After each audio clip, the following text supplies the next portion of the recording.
Commission has provided guidance to the Member States on the issue of payment in rubles.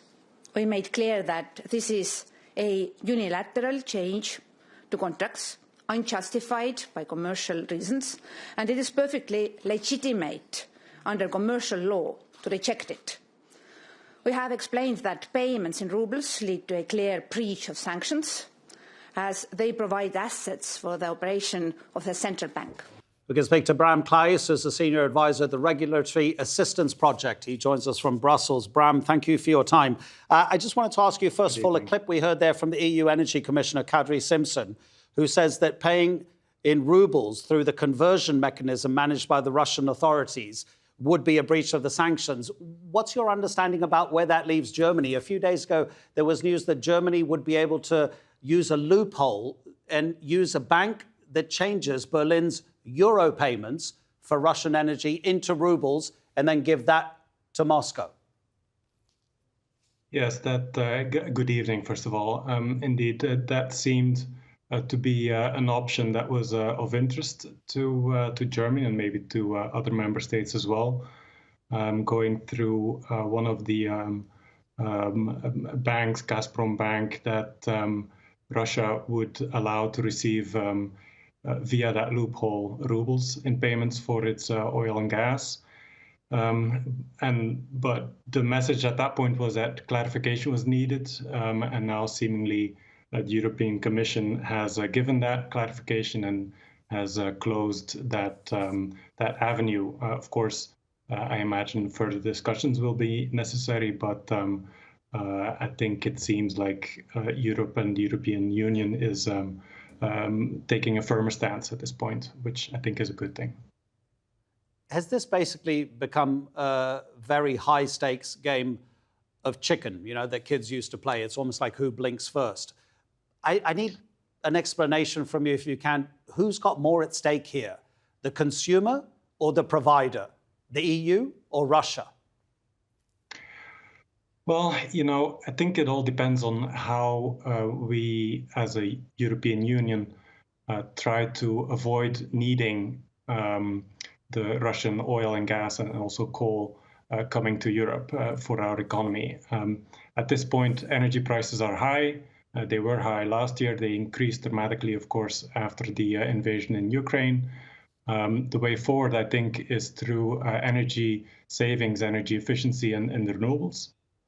Which, of course, requires investment, but will stabilize prices and make us less vulnerable to the energy price shocks that we've seen now and that are kind of inherent to using the oil, the globally traded oil and also internationally traded gas. So for the consumer and for the economy, the way ahead is clear enough. In the short term, of course, it's likely that we will see some continued hardship. But I think it's important that the European leaders now show unity in response to this blackmail by the Russian government and its energy companies to try to break the European support for the Ukrainian people in defense to the invasion. So I think apart from the economic consequences, we also need to be very concerned about the geopolitical consequences and the peace going forward in the world. Bram, you just mentioned as a general point something that the French Environment Minister has also said. He says we can't replace all Russian gas with other sources, so we have to change the way we heat ourselves and produce electricity. You kind of mentioned something generally. Is it possible to be more specific about how European countries can heat themselves without Russian energy and produce electricity without Russian energy? Yeah, exactly. And we've done research into that. And currently, most homes and buildings in Europe are predominantly heated by gas or oil, but gas is the main heating fuel. We need to switch that. We need to move away from gas as our heating source to using electrified heating devices and district heating to reduce our dependence on gas.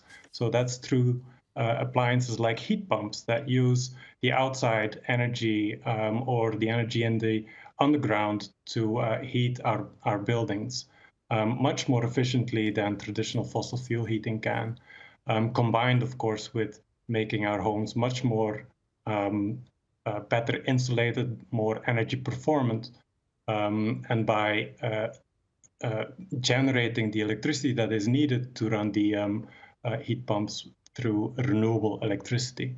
Now, if we do that, we can avoid needing to import Russian gas by 2025 already. So that's earlier than currently projected by the European Commission.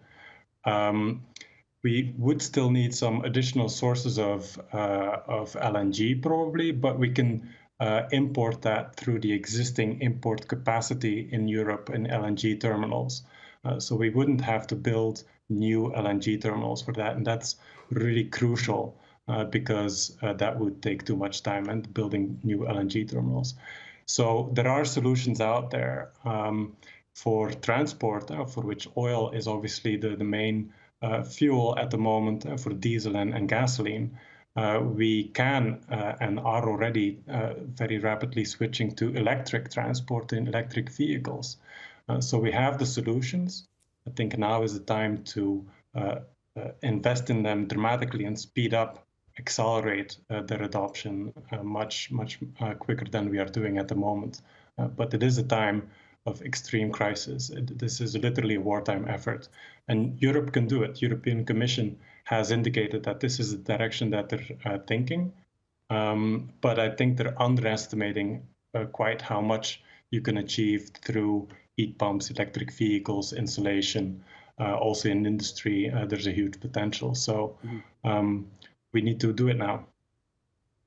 Bram, thank you so much for your time. Bram Claeys in Brussels.